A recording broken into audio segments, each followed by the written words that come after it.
I'm Kintan.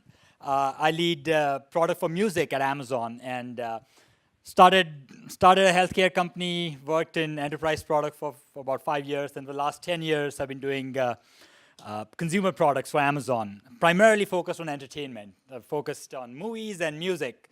And I've been very fortunate. Last 10 years is when Amazon's media and consumer internet businesses have started growing. So I've been very fortunate to have been privy to, had an opportunity to participate in and lead some of the interesting decisions that Amazon has had to make across devices, across consumer media services, and so on. And for you today, I've extracted out all the insights that I've been able to take notes of through my conversations with very senior leaders at Amazon, and all the mistakes I've made myself, and there are plenty of them, and we'll talk about a few of those, and present it in a very concise half an hour-ish format, and then we'll do a single exercise to go through this. So as I said, spent a lot of my time in media.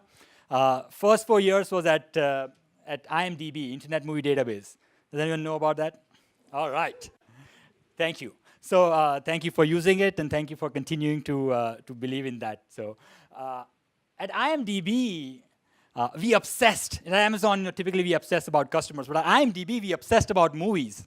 And one of the things what I did was I obsessed about movies that flopped. So, because every movie is like a product, and movies that flop, they have so many lessons. And one of the things that I did was, for every movie, this is a list that we maintain called the bottom 100. These are the worst-rated movies by users. So if you look at disaster movie, I don't know if there's a coincidence in the name. 2 out of 10 and 81,000 votes, if you see on the top right here.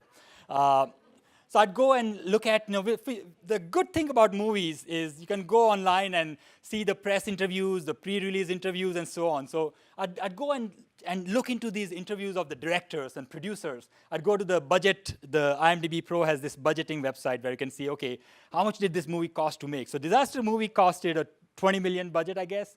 The director is quite popular, and when I saw his interview, he was so passionate about, he thought that he's going out to make the best movie out there. It's going to be one of the most successful movies. Similarly, the number 2, not far behind, is Super Babies, and that's this Bob Clark. Now, Bob Clark was a very successful. He passed away recently. He is a very successful director. He's made A Christmas Story, which is one of the all-time hit movies. And obviously, Porky's is a cult classic as well.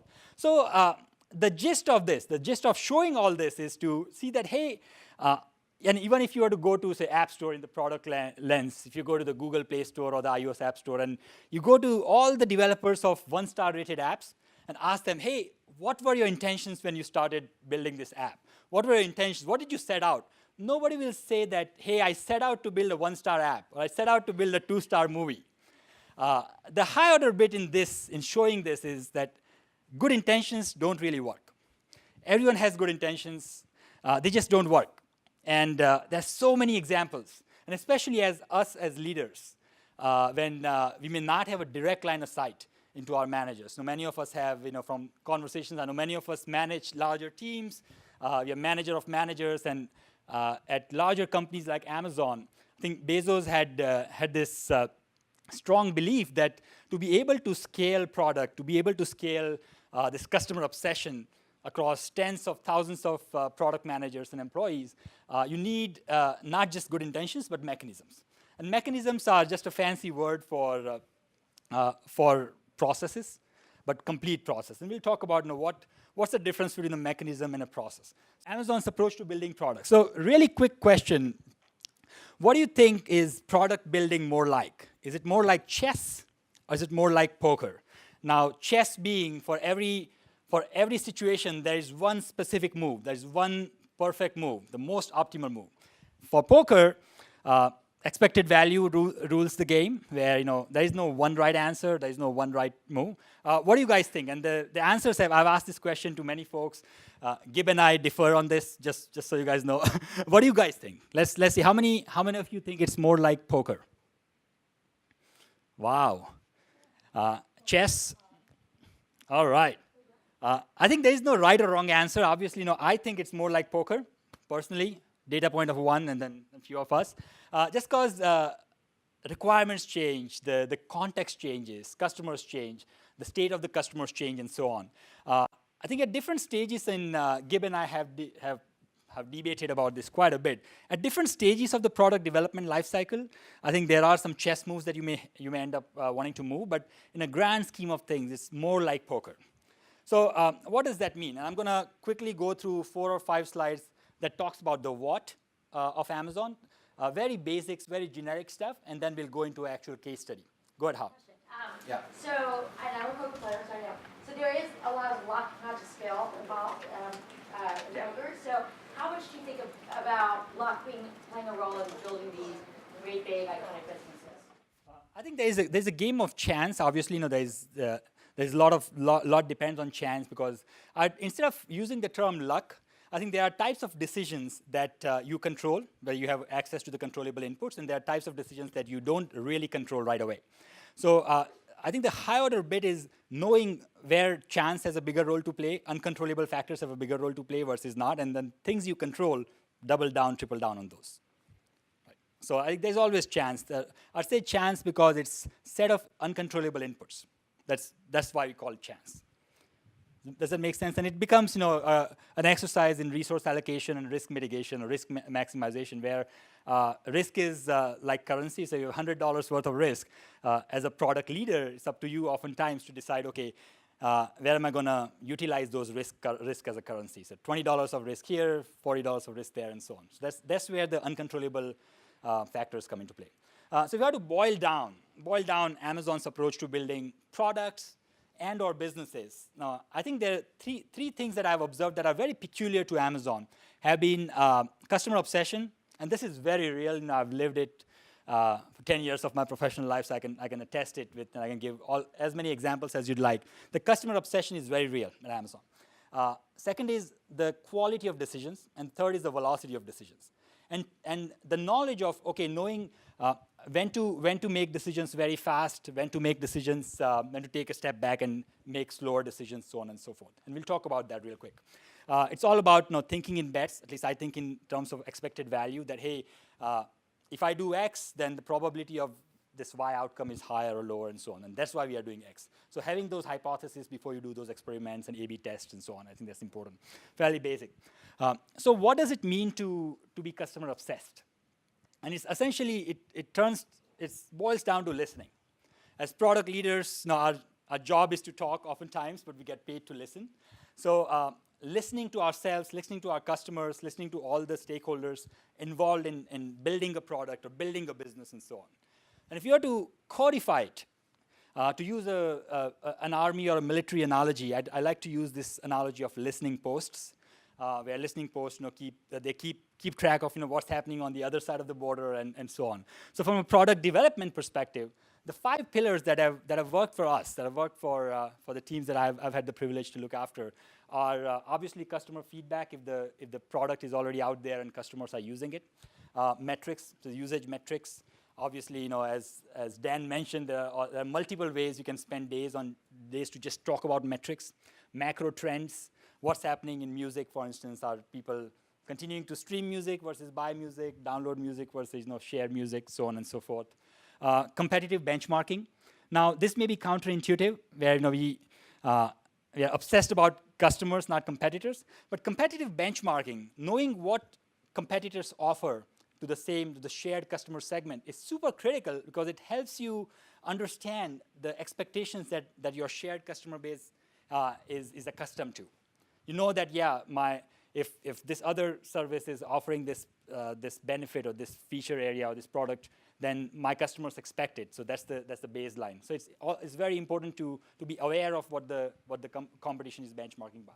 And obviously, you want to go as close as possible to the customers, to the users, whether it's through usability studies, through visiting customers, as Erin was alluding to in her talk on YouTube and so on. Does that make sense? Is there any other pillar that you guys use as listening posts in your jobs? Besides these 5? Go ahead, yeah. So I work at Capital One, And we talk to our customer service agents a lot as well. Yes. Because they sort of are like the front line of the Yes. customer. They feel all the pain that the customer is feeling. So they Yeah, so this customer feedback, the mod or magenta, I guess, the customer feedback channel has like 15 other metrics where, social media, voice of the customer, every product has the inbound customers can directly, email you, and all the emails go to all the PMs accountable for that product, customer support channels, so on and so forth. Makes sense. The next one's all about velocity. Velocity is essentially at a very high level, knowing which of the decisions are one-way versus two-way doors. And if you read some of Amazon's Jeff Bezos' shareholder letters and so on, I think he talked about this in the 2016 letter, where just be wary of reversible and irreversible decisions, one-way doors or two-way doors. And I had a very first-hand experience of a one-way versus a two-way door. The one-way doors are very simple. You can go in and out anytime. You can reverse a decision if it doesn't work out. But have you ever been in a foreign country where you didn't have a visa and you went out in the security? I've done that, and trust me, you do not want to do that. So for two-way doors, it's very critical to be very thoughtfully intentional about the decision. That why are you making that decision? What makes it work? How might it work differently? What would be the implication? No, not just the first level implication, but downstream ramifications, 1, 2, 3, 4 layers down. That's where some of those chess moves come into play, as to like what's the fifth move, what's the sixth derivative, and so on. So you want to really think about those, and it's critical. And I'm sure many of you do that anyways, but it's critical to think about this. And the last is about the tactical aspects of quality of decisions. Quality is essentially, it's a function of magnitude, I would say. And there are some big ticket decisions, and there are quick, fast decisions. As a product leader, you want to make sure that your product managers or your greater teams are spending appropriate time on big ticket decisions and trying to automate as many of the smaller decisions as possible. A quick example would be, when we first launched Prime Music, which was Amazon's streaming service. We were transitioning from a store where all the recommendation services were based on purchase habit. People who bought this also bought that. And when we were using those same signals to build stations for Prime Music, we knew that there was a very big decision where, hey, whether those signals would be applicable or not, we didn't know. So for that big decision, for launch of Prime Music, we spent a lot of time on that. And if you read the blogs on product management, I think different people call it different things. RAT, or the riskiest assumption test. For big ticket decisions, for large magnitude decisions, you want to make sure that for every big project, every big product initiative, you identify the riskiest assumption, and then you make sure that you test it out. Product development or business building is essentially a race against time and ignorance. So you want to launch on a certain time and then ignorance. And what are the things you don't know, and what risks do you want to de-risk by experimentation or thinking more, and so on. For the smaller decisions, all these experiments, you're doing hundreds of experiments, I just have codify the heck out of it. We use ICE in my teams as it's a simple, impact. It's an ROI calculation approach. You take impact, you take confidence, and effort or ease, take a weighted average, and stack rank. If these are small product features, easily reversible decisions, you don't want to spend a lot of time debating on those decisions. You spend most of the time on big ticket items. How are we doing? Go ahead. For ICE, is it literally like high, medium, low, 1, 2, 3 sort of thing? We go a little more precise if you can, but impact depending on the fidelity that you have access to. For a lot of our business is now a bit mature. Now we've been in business for quite some time for music. So we have metrics, so we can get to more preciseness. But yes, you can start with T-shirt sizing and then go deeper as you have. Go ahead. What time for the reversible decision? What time frame do you look at? Because like over a long enough period of time, everything is reversible. Yeah, that's where judgment comes into play. Obviously, we look at it in a 3 to 4 year, and depends on the business, obviously. So 3 to 4 years at least, if not longer. But think of this, reversible, irreversible. The best analogy that still resonates with me and a lot of other folks I work with is the airport example where you walk out of the security and you don't have immigration documents in that country. Like everything is reversible, but some things are harder to reverse. No, so one question over here somewhere. Yeah, go ahead. I'm just curious, on what cadence do you run the road mapping? Like, how often are you? We do quarterly. Yeah, quarterly and then different teams have their sprints and they use Agile. So road mapping, at least quarterly, if not more frequently. What drove the decision to do quarterly versus half? We were doing less frequently. The question was what drove quarterly versus more or less frequently, and we're doing it less frequently, and that was inefficient. So in spirit of continuous learning, we just decrease the frequency, and that's working out. And that may not continue to work in few months, but at least that's what we're doing right now. All right. The high order bit, this was the what, and I'm sure you have, I just wanted to give some examples. But the high order bit as product leaders and the business challenge for Amazon was that, okay, all these approach of getting things done, approach of customer-centric approach to building products. How do we make sure that everyone in Amazon, or all product leaders, and we're talking tens of thousands, they take these into account. So when you have a team of 50 or 100 or however large your team, how do you ensure that everyone builds products based on a certain set of approaches or guidelines and so on? And that's what we're going to spend the rest of our time on. How many of you have heard of working backwards or mock press release and so on? So Amazon's famous for writing documents, as Maya pointed out, writing documents as opposed to slides, working backwards from the customer. So start with the customer, work backwards from there. Visualize the end state, visualize the customer's desired steady state, and then work backwards from that state to start building towards it, and so on. So that's as simple as that.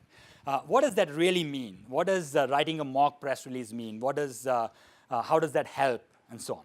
So to do that, we're going to spend about 2 or 3 minutes to talk about an actual press release that some of my teams wrote for an actual feature, and then spend the rest of the time in having you work on a press release for another of the music features. Go ahead.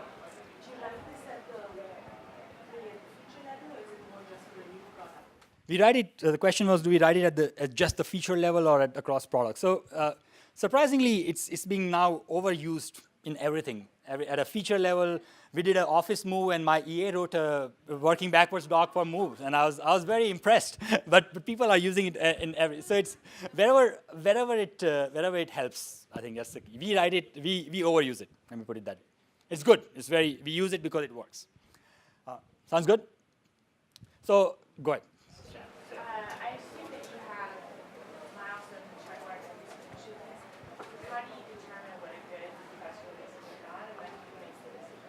Yeah. How do you determine that a press release is good or not? Who makes the decision? It's essentially we focus on the business challenge. Now, if you look at the mechanisms doc, focus on the business challenge, and is it really converting inputs into the outputs, and at the desired velocity, and so on. And we'll go through some of the exercises to go through that. So, go ahead, Imena. Yeah. At Intern, we use this, but we also write 6 pagers, which is much more, starts from methodology of market and so on. Yeah. How do you think about 6 pagers versus a more simple approach, which is better? So we do press release and FAQs, frequently asked questions, and they are 6 pages essentially. So it's quite similar. So for me to give you an actual case study, this may sound preachy and like an ad for Amazon Music and so on. That's not the intent. But I want to give you some context of Amazon Music so the example would make sense. Now, I could have used a different example, but then it wouldn't be authentic. Here I can answer questions very directly. So Amazon's been selling music for 20 years, over 20 years now, and started with selling CDs and then MP3 purchases and then moved to streaming. I joined about 6 years ago, around 2013-ish, to help us transition from a store to a streaming service. Straightforward. Has anyone bought CD from Amazon in your lifetime? Thank you. I'm big into music and movies. And this is what my CD collection looked like, CD and vinyl collection looked like circa mid-2000s, I'd say, or so on. Prior to that, I had a lot of cassettes. In India, I grew up on cassette tapes and so on. So guess what? Now, I'd buy a new CD, every time there are a few artists I liked, and every time they'd come up with a new single or new album, I'll just buy their CDs. And guess the first thing I started doing, I'd do after a CD arrived in mail. What did you guys do? I'll tell you what I did. Rip it, right? So as soon as, and then we'll talk to loads of customers. Pretty much unanimously, all customers, the first thing they'll do after a CD arrives, they'll rip it so they can put it on their iPod, they can put it on their Nike MP3 player or Creative MP3 player, so they can take it to their gym, or they can take it with on their hike, or they'll rip it so that they can put it on the drive for their cars and so on. So we thought, hey, why force every customer? Why have this friction? Why force every customer to go through that? So we worked on this project or product that we like to call AutoRip. It's essentially, as the name suggests, very descriptive name. Every time you buy a CD, before the CD arrives in mail, on the Amazon Music app, you have the songs waiting for you right away, instantaneously. Very straightforward. Customers, artists, labels, they all loved it. One fine day, you'll open up, so in January 2013, one fine day, you open up your Amazon Music app, you'll say, voila, you have 150 songs waiting, or 2,000 songs waiting in some cases, and so on. And as we'll look in the next slides, that not only did we do it for new songs, new CDs that you purchased, we went back, all the way back to 98, and we applied it to all the other music you had purchased. So the types of somebody asked a question on customer feedback or customer support.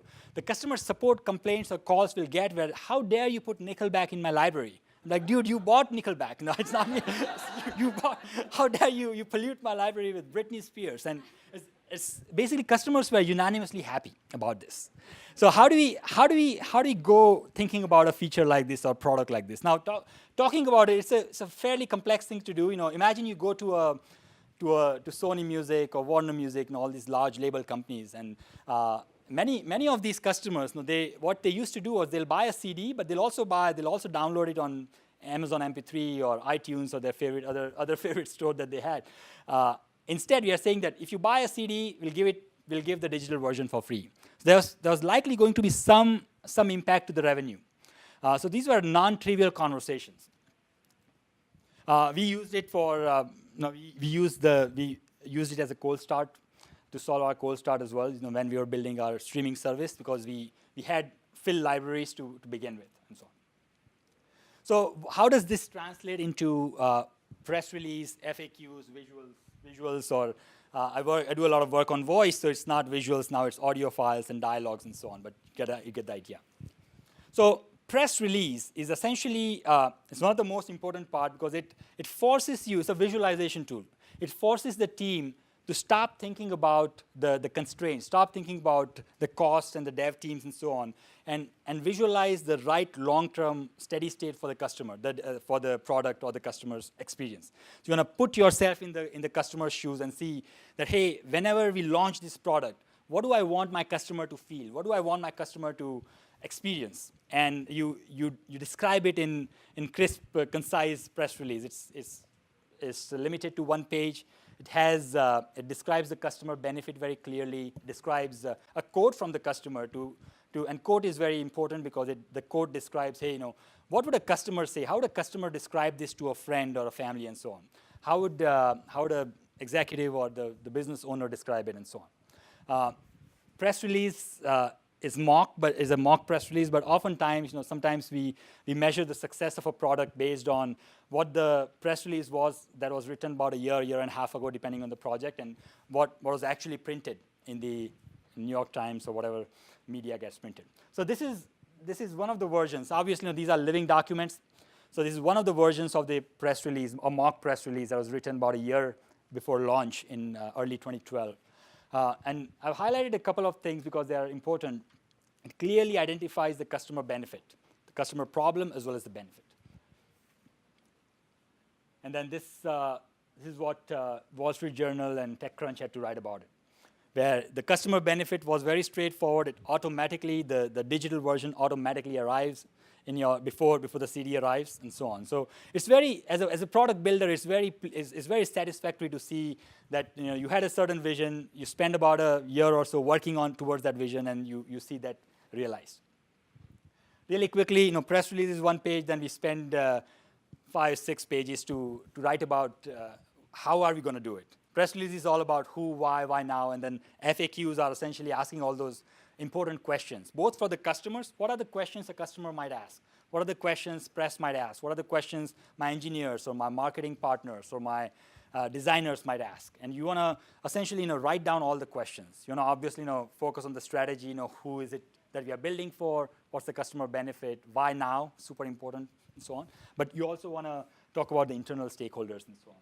So in AutoRip, what's the licensing situation going to be like? What's the pricing situation going to be like? Do you want to do it just for new songs, new CDs, or old songs as well? You get the idea, right? How are you doing? So having written at least 300-400 of these, I can guarantee that once you have a 6-page or more document written down, and you write it down, you have to have full sentences, the sentences need to be formed properly, and so on. You cannot not have clarity of thought. I think writing is just the press release or the printout of the doc is just an artifact. The high order bit here is the process to get there. It's not about journaling what you just did or what you thought. It's all about how to arrive at clarity of thought and how do you get there. But once you have that 6-page document staring at you, you know a lot more about that problem space than you did prior to doing that. Go ahead. Survi? It's a very famous thing that Amazon does, no slides or like everybody has to write the documents and read the documents. And this is probably a little bit of off tangent, but why do you think that other companies haven't adopted it as much? Intuit does it. Some companies do it. The question is, why don't other companies do it? I don't know. I don't know why other companies don't do it. I think LinkedIn does it. Microsoft does it. I think a lot of companies are starting to do it. I think it's a culture thing too. Like you can't just, everybody can't just write documents. Like if a manager didn't read the document, then it doesn't make sense. So I feel like it's a cultural change that companies are. Another way to answer or think about that question is, why does, I think the harder question is, how do we make sure that new Amazonians or new folks who join Amazon still do it and so on, they find it valuable? And that's where adoption comes into play. You go to Jeff for a meeting or you go to a senior leader for a meeting, you cannot go without a doc. You want to talk about it, you go in a room, everyone will, you go with a printout, everyone will read the document for 15 minutes, silence, and then we'll ask questions on it. That's how business gets done. When it's universally adopted and folks are measured on the success of those outcomes and so on, I think that's important to have to drive adoption within the company. Go ahead. The question at the back. Was this a big bet or a little bet? And the reason I asked that is, did you have the inventory already? Did you have to go cut the deals with the record label to do it? Because one of the things I haven't heard is personas and things that, how do I know who my customer is? Now, you have a huge amount of data, but if these were existing customers, you have the data to guess. If you didn't have the customers, you didn't have the business, then where's the customer definition that's used to write the piece? Yeah, this was a very large bet, I'd say, because these are a large bet not from building products, but from getting the right deals. These are long-term deals and so on. Go ahead. Let's quickly move on, and then we'll answer questions. We have one question. Go ahead. Just real quick, the process of reading all together 15 minutes in the meeting, what's the benefit of doing that in the meeting rather than? People don't read. People don't read ahead of time. Yeah, people don't read ahead of time. All right. So quickly on the process itself, we read the doc. Within the teams, it's not just at the final approval level, but amongst the team members, the docs get read and reviewed and so on. And people debate. There is oftentimes any given person, they'll spend more time in reviewing other people's documents than writing their own.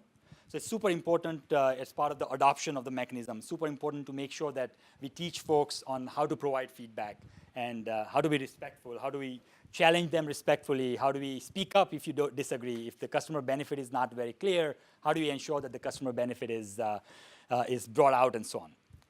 Does that make sense? Is this better to be done live? Because at Intuit we give each other Google Doc comments. We do both, but depends on who's the audience. So you may build a doc, and your dev manager, your partner may give feedback prior to going to an SVP meeting, for instance. But like if you're meeting Jeff, you cannot expect him to give written comments, for instance. So it depends on the audience and so on, right? Quickly, mistakes, common mistakes, journaling. As I said, the process is not a proxy. where you don't want this whole process to bog you down and so on. It should be a way of doing things, and once everyone adopts it, and once they start seeing the benefits of adopting it, that's when they'll understand. And if everyone does it, I think it's important. Any new change, this session is not about, hey, everyone should start writing press releases. This is about, okay, how do you take some business challenge, that a broader change that you want to bring about in your whole company? How do you get everyone to adopt to it? This is more about mechanism, and this is a mechanism that a lot of the product folks use at Amazon, so I picked that. Go ahead. So if this is for the beginning of a product, or whatever your initiative, when it then gets into sort of more of a build and execute phase, do you have the same level of documentation still? Yeah. Or does it get more agile-ish where you're... It's both. So there's a press release and a FAQ. Then there's also a set of user stories that go with it, and a set of BRDs depending on the complement. So, and then these are live documents. So these are not one and done. They keep new FAQs get added, scope gets changed. There are newer versions of the PR fact that, hey, the PR that we wrote earlier on, that was it'll take us 5 years to get there, but this is the PR for 1 year from now, or from 3 months from now, and so on.